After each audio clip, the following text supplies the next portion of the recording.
बर्फीली पहाड़ियों के नीचे जाना होगा और वो हम बहुत ही जल्दी पहुंचने वाले हैं। अब सफर थोड़ा सा सीधा सीधा है। ये है जी मेरा छोटा सा घर जो कि बहुत ही खूबसूरत लग रहा है इस नज़ारे के बीच में। ये जी लास्ट इंडियन विलेज का बोर्ड और यहाँ से अराउंड थोड़ा सा दूर है वो है सामने।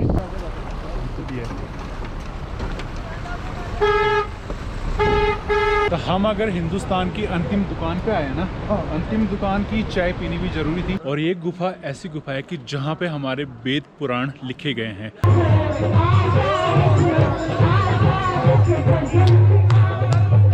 बद्रीनाथ जी के दर्शन करने के बाद अब मैं जा रहा हूँ चरण पादुका की ओर, जो कि इन खूबसूरत रास्ते से होते हुए इन पहाड़ों में है।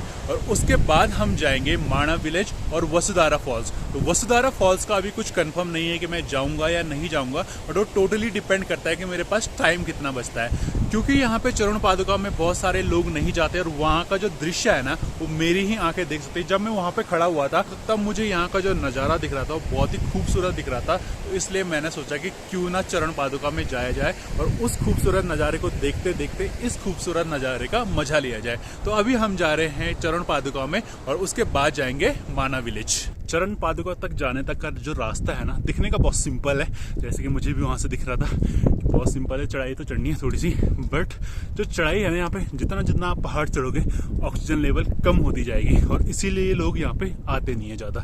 तो वैसे तो मैंने यार देखे थे 80% जो नीचे लोग थे वो पूरे यंग पॉपुलेशन थी, बट फिर भी नहीं आ रहे। तो वो शायद पता नहीं क्यों नहीं आ रहे, ठीक है।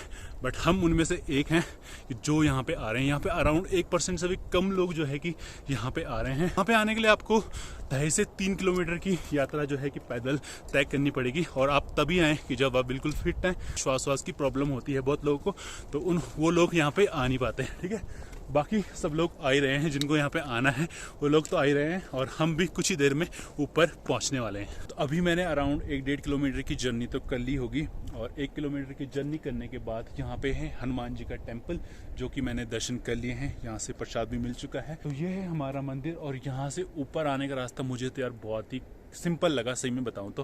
पता नहीं लोगों को क्यों लगता है कि नहीं जाना यहाँ पे, पर मुझे तो बहुत सिंपल लगा। तो आप लोग भी कभी अगर बद्रीनाथ आते हो तो इन रास्तों में जरूर आएँ, क्योंकि आपको बहुत ही मज़ा आने वाला है। क्योंकि अगर आप 1-2 दिन रुकते हैं ना तो बहुत ही मज़ा आएगा आपको। तो अभी मैं यहाँ से प्रसाद लेके और जाता हूँ ऊपर पहाड़ियों की ओर।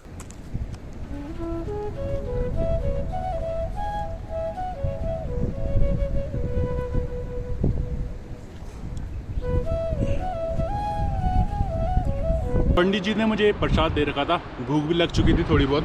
मैंने सोचा थोड़ा सा रेस्ट किया जाए और इस खूबसूरत नज़ारे का मजा लिया जाए। तो यहाँ से आप देखोगे ना फिर पीछे तो ये बद्रीनाथ का पूरा व्यू दिख रहा है और सामने देखो एक वाटरफॉल भी है जो कि बहुत ही खूबसूरत तरीके से बह रहा है। अगर मैं वहाँ पे वाटरफॉल में नहीं भी जा पाया तो एक वाटरफॉल मैंने यहाँ पे देख लिया है। आते समय मैं आपको यहाँ के दर्शन भी कराते हुए जाऊँगा। अभी आप पीछे के व्यू का नज़ारा लीजिए। यहाँ पे है हमारा बद्रीनाथ टेम्पल और ये है पूरा बद्रीनाथ, जो कि मुझे वहाँ से नहीं मिलने वाला था ऐसा व्यू। यहाँ से मुझे ऐसा खूबसूरत व्यू देखने को मिल रहा है। और एक है हमारा एक वाटरफॉल भी बह रहा है यहाँ पे। तो वाटरफॉल शायद यहाँ पे पानी वानी का कुछ प्रबंध होगा, इसीलिए वो यहाँ पे बह रहा है, ठीक है। ये नदी है और इन रास्तों से ही होते हुए अभी मुझे जाना है ऐसे ऐसे करके और ऊपर।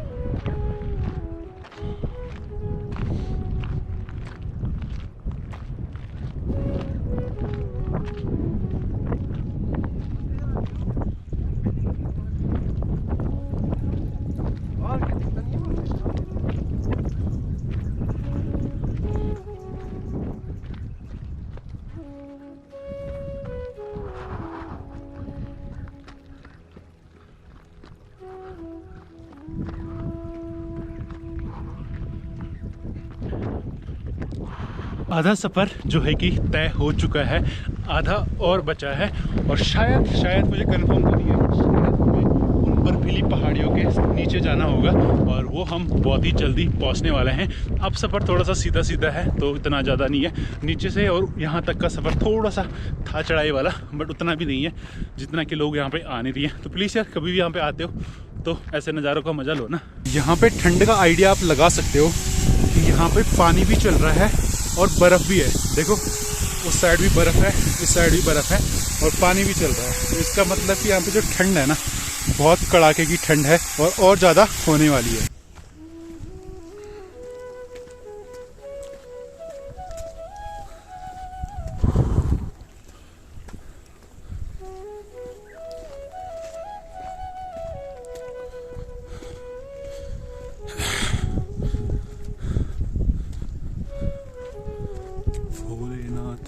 इस खूबसूरत नज़ारे से पहले ही है यहाँ पे गुप्त गंगा, तो यहाँ पे आप दर्शन कर सकते हो गुप्त गंगा के।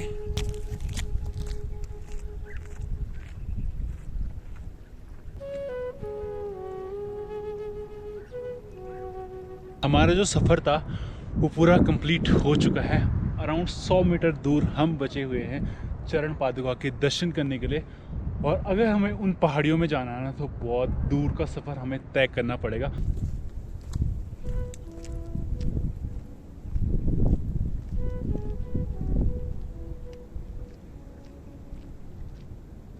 यहाँ पे कुछ मंदिर से बने हुए हैं, यहाँ पे शायद लोगों ने अपने घर बनाए हुए हैं। और यहाँ पे भी ऐसे ही लग रहा है मुझे, यहाँ पे मंदिर भी है और लोगों ने अपने घर बनाए हुए हैं कि जो लोग अपना घर बनाना चाह रहे होंगे ना, उन्होंने यहाँ पे अपने घर बनाए हुए हैं। और यहाँ पे है हवन कुंड, हवन कुंड लिखा हुआ है शिव गोरक्षण। तो यहाँ पे है जी गोरखधुना हवन कुंड, हवन कुंड है यहाँ पे। यहाँ पे पूरा मेडिटेशन हब है, यहाँ पे बैठ के आप मेडिटेशन कर सकते हो जैसे कि यहाँ पे लिखा हुआ है। अभी मैं फाइनली पहुंच चुका हूं श्री विष्णु जी की चरण पादुका में, जो कि मेरे ठीक सामने है। और कहा जाता है कि जो चरण पादुका थी ना, पहले नीचे दबी हुई थी और अब ये चरण पादुका उभर के आ चुकी है, जैसे अभी आप देख पा रहे हो ना। तो लोग कहते हैं, लोग भी क्या कहते हैं, यहाँ पे जो पंडित जी हैं वो कह रहे थे जी वो चरण पादुका है वो पहले दबी हुई थी, अब ये बाहर को आ गई है। और जो लक्ष्मी माता की चरण पादुका है वो इस साइड है। अभी मैं आपको लेके चलता हूँ। तो ये है यहाँ पे श्री लक्ष्मी जी की चरण पादुका। तो फ्रंट साइड में हमारे नारायण जी की चरण पादुका थी और उनके पीछे ही हमारे लक्ष्मी जी की चरण पादुका है।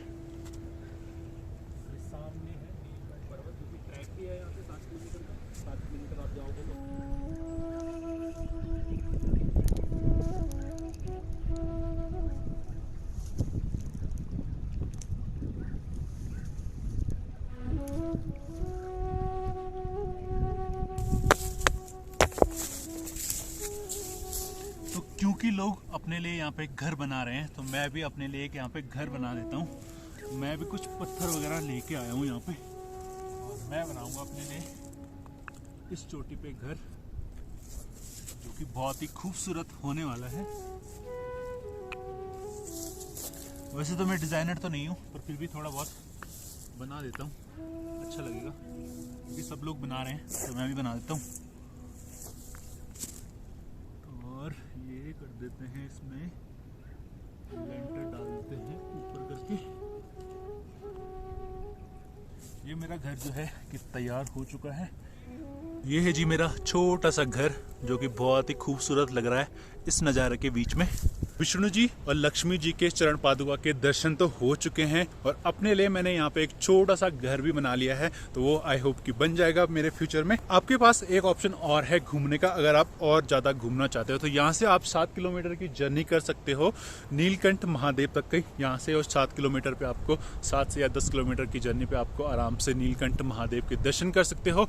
और मन अगर आपका घूमने का है तो आप जा सकते हो जी केदारनाथ। तो केदारनाथ जाने का रास्ता भी जो पंडित जी कह रहे थे कि इसी रास्ते से आपको केदारनाथ भी पड़ जाएगा, तो अगर आपको पैदल यात्रा करनी है तो आप केदारनाथ भी जा सकते हो। ठीक है, हमें अभी आगे नहीं जाना है, हमें जाना है अभी माणा विलेज की ओर। और मेरे को एक फ्रेंड और मिल चुका है जो कि गुड़गांव से आया हुआ है, तो उसके साथ आगे की जर्नी हमारी होने वाली है। और यहाँ तक का सफर आपको कैसा लगा वो मुझे नीचे कमेंट बॉक्स में जरूर बताना। चलो अब लेते हैं यहाँ से विदा और हमने सोचा था कि हम जल्दी जल्दी चले जाएंगे, बट वही होता है ना, जब आपको कोई दूसरा साथी मिल जाता है और आपके लिए फ़ोटो खींचने के लिए कोई आदमी हो जाता है, तब आप फ़ोटो पे फ़ोटो, वीडियो पे वीडियो बनाते रहते। तो वैसे ही हमारा 1 घंटा उसमें चला गया। तो अब हम फाइनली जा रहे हैं और अब निकल रहे हैं माना विलेज की तरफ। इस वाटरफॉल के दर्शन तो हम अभी नहीं कर पाए क्योंकि टाइम जो है कि बहुत ज़्यादा हो चुका है। अभी हमें जाना है माना विलेज भी, और धूप इधर पूरा ठंडा हो चुका है। तो हम भी यूपी के ही हैं। यूपी में कहाँ से हो? मैं नजवाज से हूँ सर। अभी हम लोग बद्रीनाथ से और जा रहे हैं माना। तो माना के लिए आपको यहाँ से बद्रीनाथ से शेयरिंग कैब तो बहुत कम मिलती है। अगर आपके पास 2-4 मतलब आपके फ्रेंड वगैरह मिलते हैं तो शेयरिंग कैब मिल जाती है, बट वैसे नहीं मिलती। आपको यहाँ से गाड़ी बुक करनी होती है जो कि 400 से 500 रुपये लेते हैं। अभी हमें एक भाई मिले थे जो कि उस साइड जा रहे हैं, तो हम उन्हीं के साथ जा रहे हैं। जो हमसे फेयर लेने वाले हैं जाने का तो 200 रुपये लेने वाले हैं, और आने का फिर हम वहाँ से देखेंगे। क्योंकि ऐसा होता है कि जो आपको यहाँ से ले जाते हैं वो 1.5 से 2 घंटा वहाँ पे रुकते हैं, तो फिर उन्हीं के साथ आपको वापस भी आना होता है।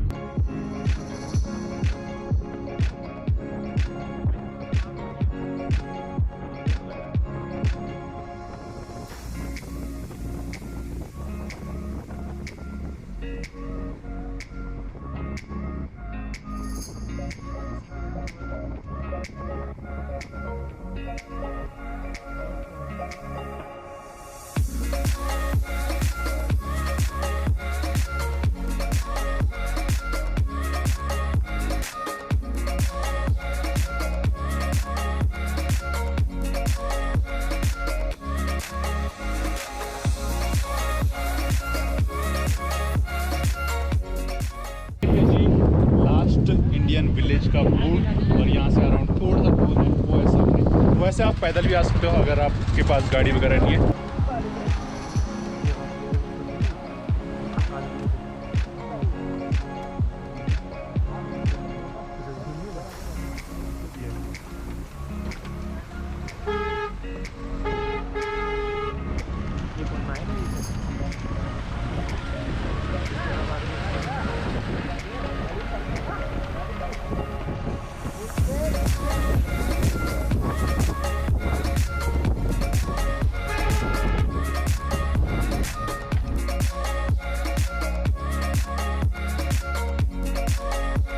तो अभी हमने इंटर कर लिया है माना गांव में, और माना गांव में आना बहुत ही सिंपल है। 3 किलोमीटर तो वैसे है, बट आप बहुत ही आसानी से पहुंच जाओगे। आपको 500 रुपये खर्च करने की कोई ज़रूरत नहीं है, आराम से आप हौले यहाँ पे आ जाओगे। बट वो टोटली डिपेंड करता है आपके टाइम पे कि आपके पास टाइम कितना है। मुझे तो अराउंड 5 मिनट लगे होंगे टैक्सी में वहाँ से और यहाँ आने में, और हम आसानी से यहाँ पे पहुँच गए। तो अभी हम सबसे पहले अपनी पेट पूजा करेंगे। दिखा देता हूँ, फिर बोलने लगे वो देवप्रयाग दिखा देता हूँ।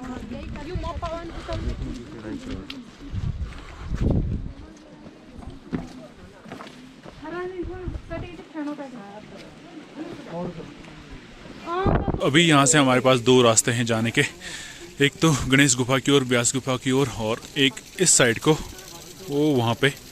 तो उधर को हम अभी पहले जाने वाले हैं। उधर है भीमपुल और सरस्वती धाम और केशव प्रयाग, ठीक है, 3 जगह हैं उस साइड। तो अभी हम उस साइड जाएंगे और उस खूबसूरत नज़ारे का मजा लेंगे।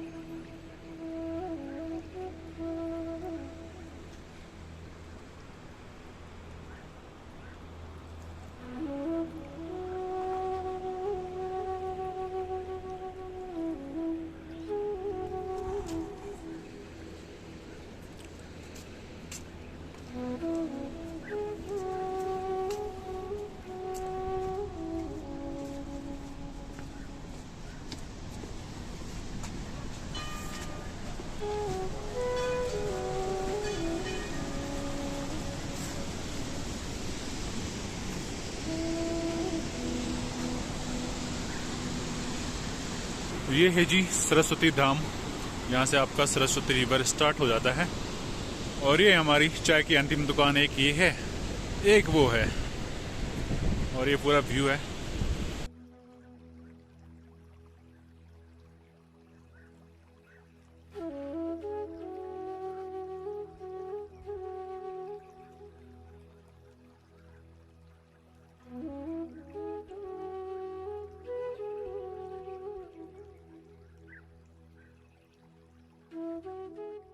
तो यहाँ से आप सरस्वती जल भी ले सकते हो।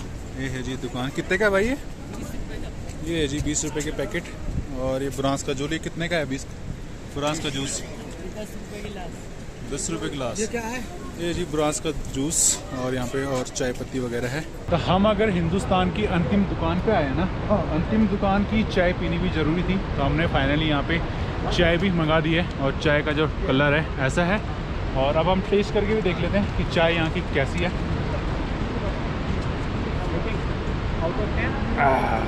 पहले से बैठ रहा है वहाँ से अंदर। चाय तो अच्छी है, पीनी चाहिए आपको। अगर आप आ ही रहे हो ना यहाँ पे, फोटो मत जाना, एक चाय भी पी लेना, उनका रोजगार भी चलेगा और आपकी फ़ोटो भी हो जाएगी। लग जाता है। सरस्वती मंदिर और भीम पुल तो हमने देख लिया है। और केशव प्रयाग जो पड़ता है ना, वो ठीक मेरे सामने पड़ता है। केशव प्रयाग है वहाँ का नाम। तो आप वहाँ के भी दर्शन कर सकते हो, वहाँ पे भी जा सकते हो।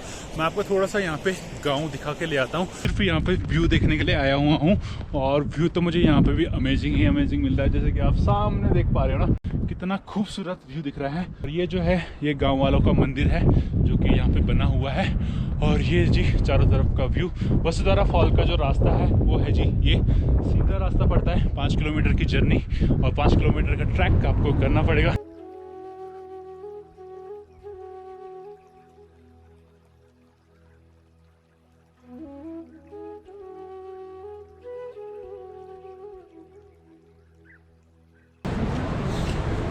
चलो जी, यहाँ के दर्शन हो चुके हैं।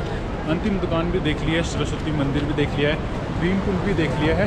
और अब जाने वाले हैं हम गणेश गुफा और व्यास गुफा की ओर। यहाँ की जो लैंग्वेज होती है वो होती है जी गढ़वाली। तो यहाँ पे एक बॉडी है, बॉडी क्या बनाना चाह, बॉडी बना रही है, सॉक्स वगैरह बना रही है, टोपी बना रही है और पूरा ठंडियों का सामान बनाने वाली है। और ये हमारी पहाड़ी टोपी होती है, ठीक है। तो ये लोग पहाड़ी टोपी पहनते हैं। ये इस साइड ही पहनते हैं, हमारे साइड तो नहीं पहनते, पौड़ी साइड। कुमाऊं ये इसी साइड पहना जाता है। अच्छा, आपके साइड पहना जाता है ना। तो यहाँ पे है जी चाय मसाला है। और ये है शुगर की दवाई, क्या नाम बोलते हैं इसको? केदार कड़ी। और ये है पथरी की दवाई, दूसरी वाली। ये है पथरी की दवाई। और ये क्या था? सरसों है, चौक मारने के लिए है। और ये आंटी यहाँ पे सिल रही है कुछ, टोपी बुन रही है आंटी।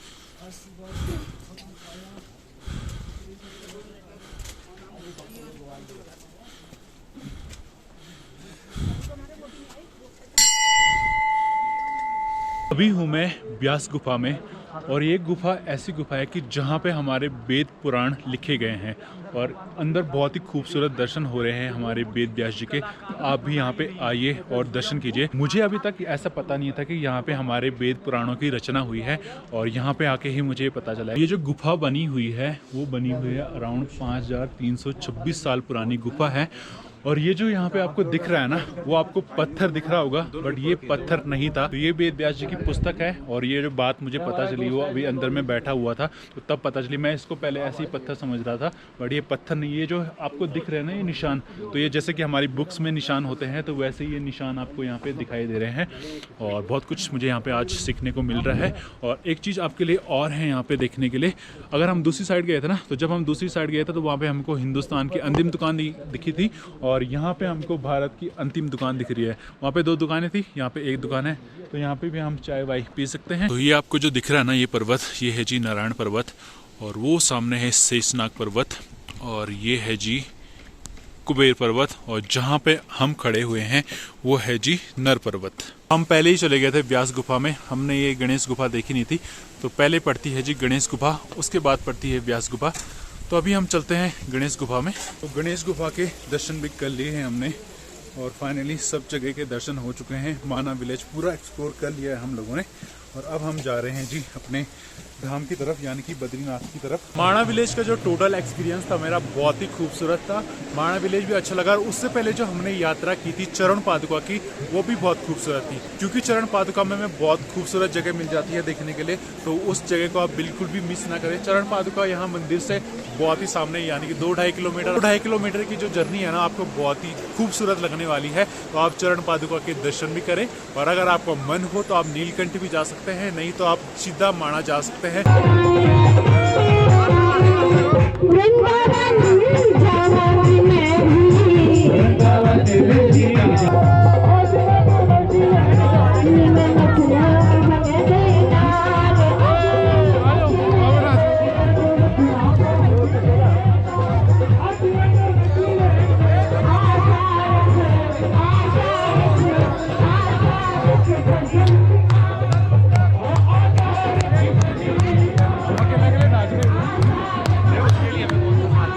बद्रीनाथ के दर्शन और जहाँ जहाँ हम गए थे माणा विलेज जो सारे दर्शन हो चुके हैं। लास्ट में हमने डांस वांस भी कर दिया, तो अब हमारी जो यात्रा है पूरी सफल हो गई। और हमें एक मौका भी मिला था जब वहाँ पे भगवान जी का सोने का टाइम होता है, उस समय हम वहाँ पे थे, तो हमने पूरा देखा वहाँ पे कि कैसे कैसे वो करते हैं सोने की विधि वगैरह। तो यही था आज के ब्लॉग में, और आई होप कि आपको ये वीडियो पसंद आई होगी। तो अगर वीडियो आपको पसंद आई हो तो इस वीडियो को लाइक जरूर करना, शेयर जरूर करना, इस चैनल को सब्सक्राइब जरूर करना कुछ ऐसी वीडियोज़ के लिए। तो मिलते हैं कुछ ऐसी वीडियो में कहीं और, तब तक के लिए जी जय बद्री विशाल। आज रात की जो मेरी रूम की कॉस्ट है वो भी सेम ही है जो कि मैं कल रहा था 200 रुपये में। यहाँ पे भी मैं आज 200 रुपये में ही रहने वाला हूँ। यहाँ पे हैं 4 बेडरूम सेट, 2 इधर है और 2 उधर है। तो एक मेरे को एक फ्रेंड मिल गया था, तो उसके साथ मैं यहाँ पे रहने वाला हूँ। और एक कोई और भी आ रहा था, तो एक सिंगल बंदा मिल गया था, तो वो भी आ रहा है। तो मतलब 200 रुपये 600 रुपये का मेरे रूम मिला और पूरा 200 में कवर हो गया। तो रूम्स यहाँ पे आसानी से मिल जाएंगे आपको। सीजन पे थोड़े से महंगे मिलेंगे, बट अभी आपको आसानी से रूम और अच्छे से रूम, सस्ते से रूम मिल जाएंगे।